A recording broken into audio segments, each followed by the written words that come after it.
Hello दोस्तों, स्वागत है एक बार फिर आपका अपना चैनल राजनीतिक चौपाल पर। आज हम लोग क्लास 12th के अपने अगले चैप्टर पर चलेंगे, जो है नियोजित विकास की राजनीति। एनसीईआरटी में ये चैप्टर अपने आप में महत्वपूर्ण है। तो आइए देखते हैं कि क्या क्या इसमें हम लोग पढ़ेंगे और क्या क्या इसमें पॉइंट्स निकल कर आते हैं। भारत जब आजाद हुआ भारत जब आजाद हुआ तो उस वक्त भारत के सामने विश्व में दो मॉडल मौजूद थे। एक पूंजीवादी मॉडल था और एक समाजवादी मॉडल था। ठीक है। और एक समाजवादी मॉडल था। पूंजीवादी मॉडल क्या है, तो इसका जो मुख्य उद्देश्य था लाभ कमाना। ठीक। और वही समाजवादी मॉडल का मुख्य उद्देश्य था समाज का कल्याण। क्लियर है, समाज कल्याण। बात करें समाजवादी मॉडल की, तो इसमें उत्पादन की इकाइयों पर सरकार का नियंत्रण होता था, यानी हर चीज पर लगभग लगभग सरकार का नियंत्रण था। और पूंजीवादी मॉडल में जो है किसी एक व्यक्ति का या व्यक्तियों के समूह, यानी किसी ग्रुप का, किसी संस्था का, किसी ट्रस्ट का, उस पर नियंत्रण होता है। ठीक है। इसका उदाहरण अगर देखें तो इसका उदाहरण आपका यूएसएसआर हो गया। ठीक है, सोवियत संघ जिसे हम लोग कहते थे।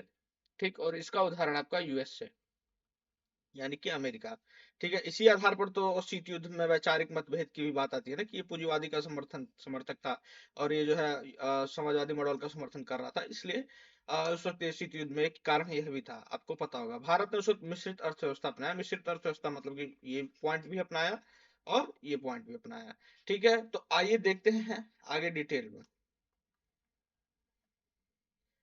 अब देखिए, स्वतंत्रता के सहमति के मुद्दे जो हैं उस पर किस किस चीजों को लेकर जो सहमत बनी अपने देश में। तो विकास का अर्थ आर्थिक समृद्धि और आर्थिक सामाजिक न्याय, इस पर एक सहमत बनी थी कि विकास का अर्थ यही रहेगा। मतलब एक तरह से मोटा मोटी कहा जाए तो विकास का अर्थ जो है एक आर्थिक समृद्धि रहेगी। ठीक। और आर्थिक सामाजिक न्याय। क्लियर है। अगला है विकास के लिए सरकार को महत्वपूर्ण भूमिका निभाना होगा। सरकार की सक्रियता ज्यादा रहेगी। ठीक। गरीबी मिटाना और सामाजिक आर्थिक पुनर्वितरण सरकार को करना होगा। अधिकांश लोग सोवियत मॉडल से प्रभावित थे, यानी कि वही समाजवादी मॉडल से। ठीक है, समाजवादी मॉडल से। क्लियर है। तो भारत सरकार, या कहें कि भारत ने शुरुआत में भारत ने जो है कहीं ना कहीं समाजवादी मॉडल की तरफ झुकाव रखा। ठीक है। 1955 के कांग्रेस के अवार्डी अधिवेशन में जवाहरलाल नेहरू ने इस बात को कहा भी था कि वो समाजवादी उसे वो है। ठीक है। उसको समाजवादी उसमें पास भी कराया गया था। बाद में देखिए, हाँ, और किस किस मुद्दे पर स्वतंत्रता के समय विवाद हुआ, तो वो हम आपको बताएं। कृषि या उद्योग। ठीक है, किस पर जोर दिया जाए, इसको लेकर एक विवाद था। दूसरा था कि निजी क्षेत्र या सार्वजनिक क्षेत्र अथवा पूंजीवाद या समाजवाद, मतलब किसको अपनाया जाए, निजी क्षेत्र पर बल दिया जाए या सार्वजनिक क्षेत्र पर बल दिया जाए। ठीक है। या एक ये हो गया ये, या फिर इसको अथवा करके, या एक ये हो गया निजी क्षेत्र ही पूंजीवाद है और सार्वजनिक क्षेत्र ही समाजवाद है। क्लियर है। ठीक। किस पर इसको लेकर विवाद था। देखिए, नियोजन क्या है, तो नियोजन उपलब्ध संसाधनों के श्रेष्ठतम प्रयोग के लिए भविष्य की योजना बनाने को नियोजन कहते हैं। प्लानिंग को ही आपका जो है भविष्य को लेकर, फ्यूचर को लेकर जो प्लान किया जाता है उसको क्या कहा जाता है, नियोजन कहा जाता है। इसके लाभ क्या है, तो उत्पादन वृद्धि होगी। भैया आप पहले से प्लान करके रखेंगे कि हमको इतना इतना मान लीजिए इतना किलो हमको गेहूं या कुछ भी हमको जिसका उत्पादन करना है। ठीक है। तो आप उसका अगर वो लेके चलेंगे तो उत्पादन में वृद्धि होगी। रोजगार में वृद्धि होगी। ये रोजगार है, रोजगार में अवसरों में वृद्धि होगी। आर्थिक स्थिरता रहेगी। ठीक है। संसाधनों का समुचित उपयोग होता रहेगा। तो इसीलिए प्लानिंग आप लोग भी करते हैं, जैसे पढ़ाई को लेकर वैसे ही प्लानिंग की बात होती है। बॉम्बे प्लान क्या है, तो देखिए बॉम्बे प्लान वो है कि जब 1944 में उद्योगपतियों ने, ठीक है, कब 1944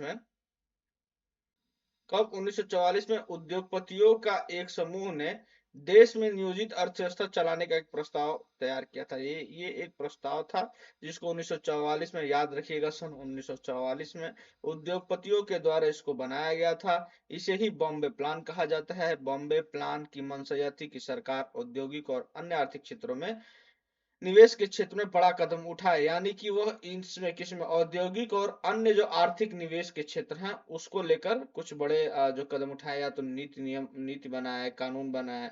ठीक है। निवेश करे या जो भी करे, उसको लेकर एक बॉम्बे प्लान था जो 1944 में, ये याद रखिएगा। केरल मॉडल की बात की जाए तो केरल मॉडल में शिक्षा पर, स्वास्थ्य पर, भूमि सुधार पर, कारगर खाद्य वितरण पर, ठीक, और गरीबी उन्मूलन पर जोर दिया जाता रहा है। ठीक। वामपंथ और दक्षिण पंथ के बारे में अगर बात कर रहे हैं पर साथ में ही, तो वामपंथ वे जो गरीब और पिछड़े सामाजिक समूह की तरफदारी करते हैं। ये लोग, वामपंथी लोग, सरकार के लोक कल्याण अर्थव्यवस्था में सरकारी नीति का समर्थन करते हैं। अगर बात करें दक्षिण पंथी की, तो ये खुली प्रतिस्पर्धा, ओपन जो है कंपटीशन, और साथ में बाजार मूलक अर्थव्यवस्था का समर्थन करते हैं, ठीक है। और योजना आयोग के गैर जरूरी हस्तक्षेप के विरोधी है कि योजना आयोग अपने लिमिट पर है, तब की बात है, ज्यादा से ज्यादा ये हस्तक्षेप ना करे, ऐसा दक्षिणपंथियों का विचार है।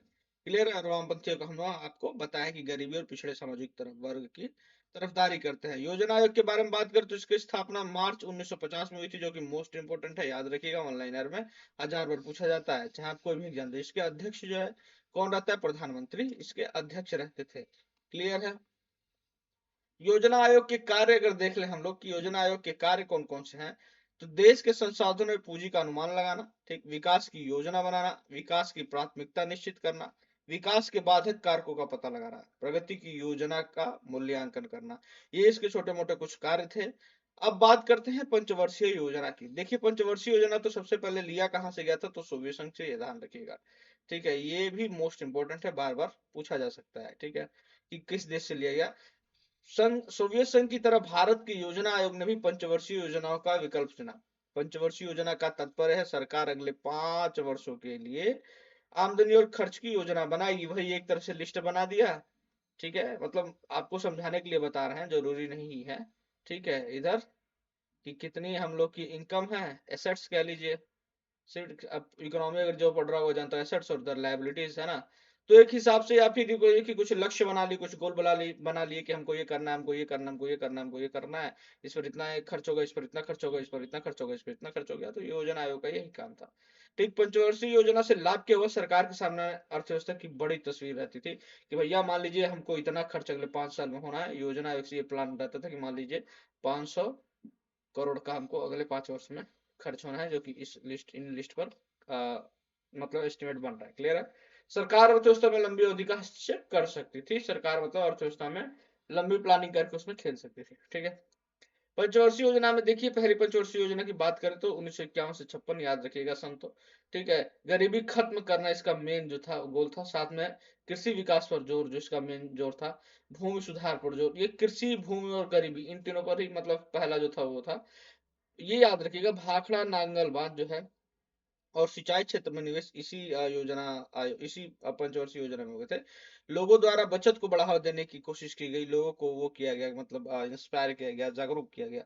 किरण राज के अनुसार विकास की चाल धीमी रखनी चाहिए। किरण राज ने ये ऐसा कहा है, ये ध्यान रखिए, पूछ सकते हैं किसने कहा है। क्लियर है।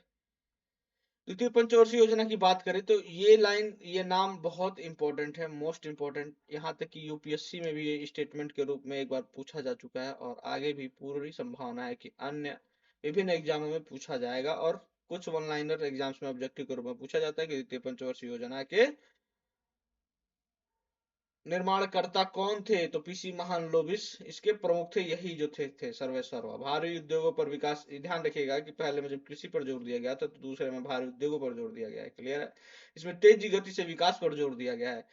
देशी उद्योगों को संरक्षण देने के लिए आयात पर भारी शुल्क भी इसमें लगाया गया था। चलिए बात करते हैं भूमि सुधार के लिए कौन कौन से कदम उठाया गया। चकबंदी किया गया, ठीक है। जमींदारी प्रथा की समाप्ति हुई। बटाईदारों को कानूनी सुरक्षा प्रदान किया गया। किसी व्यक्ति के पास अधिकतम भूमि की सीमा कर दी गई, सीलिंग कर दी गई कि भैया सबके पास इतनी ही जमीन रहेगी, किसी के पास इतनी जमीन नहीं होगी, सबके पास इतनी होगी। फॉर एग्जाम्पल, ठीक है, कि सबके पास मान लीजिए कि 5 एकड़ ही जमीन रहेगी। मैं एग्जाम्पल दे रहा बता रहा हूँ, ये एग्जैक्ट आंकड़ा नहीं है, ठीक है। तो ऐसा करके फिर चकबंदी और जमीन प्रथा को समाप्त कर दिया गया। मिश्रित अर्थव्यवस्था की बात कर ले कि इसकी आलोचना क्या क्या है, तो देखिए, निजी क्षेत्र को पर्याप्त जगह नहीं दी गई। मिश्रित अर्थव्यवस्था में जो था, कहीं ना कहीं समाजवादियों का, सोवियत संघ जो मॉडल हमने बताया, समाजवादी जो मॉडल बताया, उसका झुकाव ज्यादा था। मिश्रित कहने के लिए था ही, लेकिन इसका ज्यादा वर्चस्व था उसमें भी, ठीक है। लाइसेंस और परमिट द्वारा निजी पूंजी की राह में रोड़े अटकाए गए। लाइसेंस इतना था कि आपको रेडियो खरीदने तक के लिए लाइसेंस चाहिए होता था, हर चीज के लिए, कुछ भी करना लाइसेंस चाहिए होता था। आयात पर बाधा लगाने से निजी क्षेत्र सुधारने या सस्ता करने का प्रयास नहीं किया गया, ठीक है। आयात पर बाधा लगाने से मतलब कि आयात पर जो है कुछ न कुछ उन्होंने प्रतिबंध लगा दिया और टैक्स वगैरह बढ़ा दिए। सरकार के नियंत्रण से भ्रष्टाचार और अकुशलता बढ़ी है। सरकार के नियंत्रण से, सरकार के जो समाजवादी मॉडल रहेगा तो सरकार का नियंत्रण रहेगा ही, तो जब सरकार का नियंत्रण रहा तो भ्रष्टाचार भी बढ़ा और फिर आपकी अकुशलता बढ़ी, ठीक है। शिक्षा और स्वास्थ्य पर ध्यान नहीं दिया गया उस वक्त, क्योंकि सरकार जो है ज्यादा, जो आज के टाइम पे भी देखिए गवर्नमेंट जितना भी डेवलपमेंट पर बाकी चीजों में इतना खर्च कर दे रही है कि उसको रोजगार देने के लिए उसके पास पैसा नहीं, इसलिए वैकेंसी इस वक्त कम आ रही है। आप ध्यान से देखेंगे अगर तो कहीं ना कहीं उसके पीछे ये रीजन है। तो वही उस समय भी था, शिक्षा स्वास्थ्य पर ध्यान नहीं दिया जा रहा था क्योंकि बाकी डेवलपमेंट और उस पर ज्यादा खर्चा हो रहा था। खाद्यान्न संकट की बात करें अगर, तो 1965 से 1967 के बीच देश के अनेक हिस्सों में सूखा पड़ा। ठीक है। इसी अवधि में भारत ने 2 युद्धों का सामना किया। देश के अनेक भागों में अकाल जैसी स्थिति हो गई। बिहार में खाद्यान्न संकट सबसे ज्यादा विकराल था। ये वही समय था जब भारत के प्रधानमंत्री कौन थे? लाल बहादुर शास्त्री। कौन थे? लाल बहादुर शास्त्री। ऐसा कहा जाता है कि इन्होंने कहा था कि एक वक्त के लिए देशवासियों से कि एक वक्त का खाना छोड़ दो, तो पूरे देश के लोगों ने शाम का खाना त्याग दिया था। ठीक है। और बाद में ये 65 वाला युद्ध आपको पाकिस्तान के लिए तो पढ़े ही होंगे। तो इन्होंने ही नारा दिया था, जय जवान जय किसान। जय जवान किसके लिए? पाकिस्तान को मारने के लिए 65 में। और उसके बाद से जय किसान, कि चलो भैया अब खाद्यान्न संकट से हम लोग को उबारिए। ठीक है। ये नारा इन्होंने दिया था, ध्यान रखिएगा। खाद्यान्न संकट के परिणाम क्या हुए? तो गेहूं का आयात करना पड़ा। हमारे पास गेहूं नहीं थे, हम लोग अमेरिका से लेना पड़ गया गेहूं। विदेशी मदद खासकर अमेरिका की स्वीकारनी पड़ी। हमने बताया ना कि अमेरिका से लेना पड़ा। उसके बाद योजना प्रक्रिया को धक्का लगा। आप बहुत लिस्ट बना बना के योजना आयोग बनाकर और ये योजना योजना बना बना के कर रहे थे और खाद्य संकट हो गया। ये बताइए। तो इसको धक्का लगे, एक तरह से फेल होने की वो था। ठीक है। जेनिंग या इलाका बंदी क्या है? तो देखिए, विभिन्न राज्यों के बीच खाद्यान्न के व्यापार पर रोक लगाना ही जेनिंग कहलाता है। ये है आपका उत्तर प्रदेश और ये है आपका बिहार। ठीक है। क्लियर? अब देखिए, विभिन्न राज्यों के बीच खाद्यान्न के व्यापार पर रोक लगाना जेनिंग कहलाता है। बिहार ने कह दिया कि हमारे यहाँ भैया गेहूं का आप जो है व्यापार नहीं कर सकते हैं, चावल का व्यापार नहीं कर सकते हैं। यूपी चावल में दूसरे नंबर पर आता है बांग्लादेश के बाद, अरे पश्चिम बंगाल के बाद। ठीक है। तो अब ये कहाँ से करेगा? यहाँ से कैसे कर पाएगा? वो तो नहीं कर पाएगा। तो यही जो है क्या है, जेनिंग है। ठीक है। जेनिंग के परिणाम देखिए, बिहार में खाद्यान्न की उपलब्धता में गिरावट हो गई। ले जी, अब हम बिहार का एग्जांपल दें, यहाँ बिहार में गिरावट हो गई। ठीक है। राज्यों के बीच खाद्यान्न का व्यापार नहीं हो पा रहा था। ऑब्वियस सी बात है, बिहार ने जब रोक लगा दी तो कहाँ से हो पाएगा, है ना। चलिए, अगला है हरित क्रांति। देखिए, हरित क्रांति 1967 टू 1968 में हुआ था। और इसके बारे में हम बताएं कि इसके एम एस स्वामीनाथन को हरित क्रांति का जनक कहा जाता है। ये एम एस स्वामीनाथन वही है जिनको हाल ही में भारत सरकार ने भारत रत्न, ठीक है, भारत रत्न देने की घोषणा की है। कब? 2024 में। क्या पता है आप वीडियो बाद में भी देख रहे हो तो हम आपको बता दें। 2024 में, 2024 में। और इस बार 5 लोगों को भारत रत्न दिया गया है, पहली बार ऐसा हो रहा है। वरना अधिकतर 3 लोगों को ही साल में दिया जाता है। इसमें आपके लाल कृष्ण अडवाणी भी शामिल हैं। आपको पता हो, जो जो एकमात्र जीवित व्यक्ति हैं, बाकी 4 जो अन्य है वो उनको मरणोपरांत दिया जा रहा है। चलिए, बैक टू पवेलियन आते हैं अपने टॉपिक पर। भारत रत्न पर संबंधित एक कोई वीडियो हम बना देंगे, छोटा शॉर्ट्स में। चलिए, हरित क्रांति की विशेषताएं, उठाए गए कदम। तो देखिए, समृद्ध किसानों पर ध्यान दिया गया। ठीक है। इसमें जो क्या क्या कदम उठाए गए हरित क्रांति में, उच्च गुणवत्ता के बीज उपलब्ध कराए गए। भैया ये जो है खाद्यान्न संकट समाप्त हो। उर्वरक और कीटनाशक अनुदानित मूल्य पर उपलब्ध कराया गया। ठीक है। बेहतर सिंचाई सुविधा अनुदानित मूल्य पर उपलब्ध कराया गया। मतलब सबका एक तरह से सरकार ने अपना पूरा वो लगा दिया, जोर लगा दिया कि भैया अब जो है खाद्यान्न संकट खत्म करना है। उर्वरक, ठीक है, यानी कि खाद्य, ठीक है, कीटनाशक यानी दवाइयाँ जो होती है जो कीड़ों मार, बेहतर सिंचाई सुविधाएं, मतलब सस्ते दामों पर, ठीक है, इनको उपलब्ध कराएगा। एक निर्धारित खरीद मूल्य, यही एमएसपी है। ठीक है। Minimum selling point, MSP. ठीक है। एक निर्धारित खरीद मूल्य पर खरीदने का भरोसा दिया गया, जिसको लेकर सब किसान मांग कर रहे हैं, आप देख रहे होंगे, है ना। पंजाब, हरियाणा, पश्चिमी उत्तर प्रदेश तक सीमित रहा। ये इसकी आलोचना भी हो सकती है, याद रखिएगा। और ये इसकी विशेषताएं भी हैं। यह इसी तक सीमित रहा। सकारात्मक परिणाम क्या हुआ? तो सकारात्मक परिणाम हरित क्रांति के खाद्यान्नों में आत्मनिर्भरता बढ़ी। हमारे जो खाद्यान्न संकट जो दिक्कत हो रहा था समाप्त हो गया। ग्रामीण आय में वृद्धि हुई। लोगों के पास बेचने के लिए, पैसा कमाने के लिए वो बढ़ा। जितना ज्यादा उत्पादन उतना ज्यादा वो बेच सकते। खाद्यान्न आयात न होने से विदेशी मुद्रा भंडार बढ़ा। औद्योगिकरण की प्रक्रिया तेज हुई। रोजगार के अवसर बढ़े। ठीक है। हरित क्रांति के नकारात्मक परिणाम क्या हुए? तो देखिए, हरित क्रांति के पहला नकारात्मक परिणाम यह हुआ कि क्षेत्रीय असमानता बढ़ी। अब जब कुछ सीमित दायरों में रह गया हरित क्रांति का उत्पादन, तो जहां नहीं पहुंचा, जैसे बिहार वगैरह हो गया, झारखंड वगैरह हो गया, तो वहां पर जब नहीं पहुंचा तो बट ऑब्वियस की वहां के लोग जो है डाउन रह गए। पंजाब वगैरह के लोग आगे निकल गए, हरियाणा के लोग खेती की वजह से आगे निकल गए, पंजाब के लोग इतने आगे निकल गए कि ये लोग कनाडा जाके बस गए। ठीक है, हरित क्रांति की देन है कि वहां पर जब इनको बुलाया गया कनाडा में, तो यहाँ से जाकर वहां बस गए। ठीक है, दूसरी चीज, छोटे किसान को लाभ नहीं मिला भाई, जिसके पास ज्यादा जमीन से उसको ज्यादा फायदा हुआ। अमीर अमीर और गरीब का अंतर बढ़ा, अमीर अमीर होता गया, गरीब गरीब होता गया। वामपंथी दलों की गतिविधियां तेज हो गई। क्लियर है। चलिए, इंदिरा गांधी के समय की नीति अगर हम बताएं कि इंदिरा गांधी जब आई तो उन्होंने क्या क्या किया अपने विकास, उसके लिए क्या क्या योजनाएं बने। तो अर्थव्यवस्था के नियंत्रण पर राज्य की भूमिका बढ़ी। ठीक है, अर्थव्यवस्था पर राज्य का हस्तक्षेप ज्यादा हो गया। ठीक है, इकोनॉमिक उस पर निजी क्षेत्र और बाधाएं लगेगी, निजी प्राइवेटाइजेशन जितना भी था प्राइवेट, उस पर और ज्यादा इन्होंने मतलब नियम कानून बनाकर थोप दिया। ठीक है, 14 निजी बैंकों का राष्ट्रीयकरण हुआ। ये इंपॉर्टेंट है, याद रखिए किसके टाइम पीरियड में हुआ था, तो इंदिरा गांधी के। गरीबों की भलाई के लिए अनेक कार्यक्रम चलाए गए।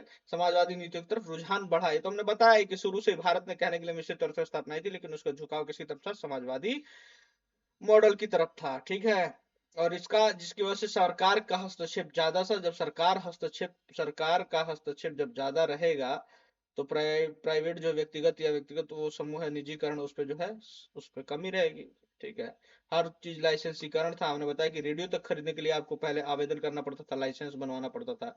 सरकार परमिशन देगी तो आप रेडियो खरीद सकते हैं, आप बाइक खरीद सकते हैं, जो भी है। ठीक है, नई औद्योगिक नीति 1991 में सरकार ने सार्वजनिक क्षेत्र के लिए आरक्षित अधिकांश उद्योगों को निजी क्षेत्र के लिए खोल दिया। ये याद रखिएगा, ये जो है 1991, यहाँ से सब बदल गया, ये मोस्ट इंपोर्टेंट है। ठीक है, ओपन डोर पॉलिसी भी कहते हैं इसको, कि यहाँ से निजीकरण को बढ़ावा देने जाने लगा सरकार। यहाँ पे अब यहाँ से देखिए, हम आपको बताएं, यहाँ पे सेम चीज अब ये उल्टा हो गया। कैसे हो गया, तो अब यहाँ पे निजीकरण जो है वो बढ़ावा दिया गया और सरकार के हस्तक्षेप को कम कर दिया गया। क्लियर है। चलिए, अधिकांश वस्तुओं को लाइसेंस की आवश्यकता को समाप्त कर दिया। अब लिमिटेड 4-5 चीज है, ऐसी चीजें जैसे दवाई वगैरह हो गया, गन वगैरह हो गया ना, बाकी हर चीज के लिए अब ये लाइसेंस वाला जो है खत्म हो गया। एफडीआई पर जोर दिया गया, फॉरेन डायरेक्ट इन्वेस्टमेंट। ठीक है, अर्थव्यवस्था पर को उदार बनाया गया। अब देखिए, पंचवर्षीय योजनाओं से क्या लाभ हुआ वो देख लेते हैं। भारत के भविष्य की बुनियाद जो है मजबूत हुई। ठीक है, भूमि सुधार प्रक्रिया आरंभ हुआ, खाद्यान्न में आत्मनिर्भरता बढ़ी। ठीक है, और राष्ट्रीय आय में वृद्धि हुई, साक्षरता में वृद्धि हुई, ये वृद्धि यहाँ का है। ठीक है, सामाजिक न्याय स्थापित होता गया। क्लियर है। चलिए, ऑपरेशन फ्लड या श्वेत क्रांति के बारे में बात कर लें, ये भी छोटा सा पॉइंट है।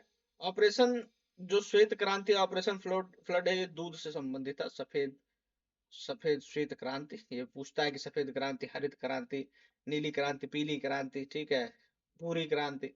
देखिए वो सब तो आप पढ़ेंगे। श्वेत क्रांति जो है दूध और दूध से बनी वस्तुओं के उत्पादन को बढ़ाने को लेकर था। मिल्क मैन ऑफ इंडिया किसे कहा गया है, उन्होंने इसकी शुरुआत की थी, वो थे कहते वर्गीज कुरियन। ये जो है अमूल के ये संस्थापक है, ध्यान रखिएगा। अमूल दूध पीता है इंडिया। ओके, उसके देखिए आनंद में देखिए, गुजरात सहकारी दुग्ध और विपणन परिसंघ के में विकास में केंद्रीय भूमिका निभाई, और गुजरात में आनंद में मूल की शुरुआत की, अमूल की शुरुआत की। ठीक है, अमूल की शुरुआत की इन्होंने। क्लियर। उन्हें श्वेत क्रांति का जनक माना जाता है। ये लाइन बहुत ही ज्यादा मोस्ट इंपॉर्टेंट है, हाल ही में एग्जाम्स में पूछा जाता रहता है, हजारों एग्जाम से पूछा जाता रहता है। क्लियर। नीति आयोग की बात की जाए तो नीति आयोग एक तो पहले फुल फॉर्म याद रखिएगा, जो कि अपने आप में ही इंपॉर्टेंट है। ठीक है, नीति मतलब the national institute for transforming India. इसको जो है 2015 में मोदी जी की सरकार ने इसको समाप्त करके इसको शुरू किया। योजना आयोग को समाप्त करके इसकी स्थापना की गई है। ठीक है, 1 जनवरी 2015 से शुरू हो गया। क्लियर है। प्रधानमंत्री नीति आयोग के अध्यक्ष होते हैं। इसके उपाध्यक्ष तथा मुख्य कार्यकारी की नियुक्ति प्रधानमंत्री द्वारा की जाती है। ये भी इंपॉर्टेंट है, ये भी इंपॉर्टेंट है, और ये इसका अध्यक्ष कौन होते हैं वो भी इंपॉर्टेंट है। क्लियर है। इसके कार्यों की बात कर ली जाए, अगर इसके कार्य क्या क्या है, तो देखिए, केंद्र राज्य विकास एजेंसियों, रणनीतिक और तकनीकी सलाह प्रदान करना। ठीक है, सरकार को। क्लियर है। केंद्र को भी, राज्य को भी, विकास एजेंसियों को भी रणनीतिक और तकनीकी जो है सलाह देता है। ये कौन, नीति आयोग। योजनाओं को तैयार करने के लिए तंत्र विकसित करता है, सिस्टम बनाता है। थिंक टैंक ज्ञान केंद्र के रूप में कार्य करता है, सोचता है, विचारता है, और उसके बाद से सरकार को सलाह देता है। सहकारी संघवाद को कोऑपरेटिव फेडरलिज्म को बढ़ावा देता है, सहकारी संघवाद को बढ़ावा देता है, जिससे राज्य का भी विकास हो और केंद्र का भी विकास हो। योजनाओं में सुधार करता है। ठीक है, जहां लगता है। शोध पत्र प्रकाशित करता है, शोध पत्र मतलब थीसिस वगैरह जारी करता है, रिसर्च पेपर वगैरह ये जारी करता है। क्लियर है। और अब तो ये जो नीति आयोग है वो कई सारी लिस्ट भी जारी करता है। चलिए, योजना आयोग और नीति आयोग में अंतर की बात कर ले जाए तो योजना आयोग धन आवंटित करता था, ठीक है। नीति आयोग में धन आवंटित नहीं करता है, ये वित्त मंत्रालय धन आवंटित करता है, इसके पास से पावर नहीं है। योजना की बात करें, सभी योजनाएं बनाता था, यह योजनाएं नहीं बनाता है। योजना आयोग राष्ट्रीय सुरक्षा से संबंध नहीं है, इसका जो नीति आयोग का राष्ट्रीय सुरक्षा में भी यह जो है संबंधित है और यह उसमें सलाह देता है। राज्यों को योगदान कम था योजना आयोग में, नीति आयोग में राज्यों को भी योगदान अधिक दिया गया है। क्लियर है। अब कुछ वन लाइनर फैक्ट्स देख लेते हैं। तो चौधरी चरण सिंह, इनको भी 2024 में भारत रत्न दिया जा रहा है। भारत रत्न 2024, ये उन 5 व्यक्तियों में भी जो हमने अभी बताया, ठीक है। ठीक, एम एस स्वामीनाथन भारत रत्न 2024, ये एकदम इंपॉर्टेंट है। अगर इस वर्ष आप बोर्ड दे रहे हैं तो उसमें आप लिख सकते हैं, और इस वर्ष नहीं दे रहे हैं, जब भी दे रहे हैं तो भी लिख सकते हैं कि कब दिया गया, ठीक है। और दूसरी चीज, अगर आप कॉम्पिटेटिव एग्जाम की तैयारी कर रहे हैं तो भी ये एग्जाम के लिए बहुत ज्यादा इंपॉर्टेंट है। क्लियर है। उसके बाद से बारी आती है वर्गीज कुरियन, हमने बताया श्वेत क्रांति के जनक। जीसी कुरामप्पा इकोनॉमी ऑफ परफॉर्मेंस पुस्तक योजना आयोग के सदस्य। पीसी महालनोबिस द्वितीय पंचवर्षीय योजना के योजनाकार, ठीक है। इसी के साथ ये चैप्टर समाप्त होता है। बहुत जल्द आपसे मिलेंगे, आपसे अपने नए वीडियो में। तब तक अगर आप चैनल पर नए हैं तो सब्सक्राइब करिए, वीडियो को लाइक करिए, दोस्तों को शेयर करिए और कमेंट करना मत भूलिएगा, ठीक है। तब तक के लिए जय हिंद, जय भारत।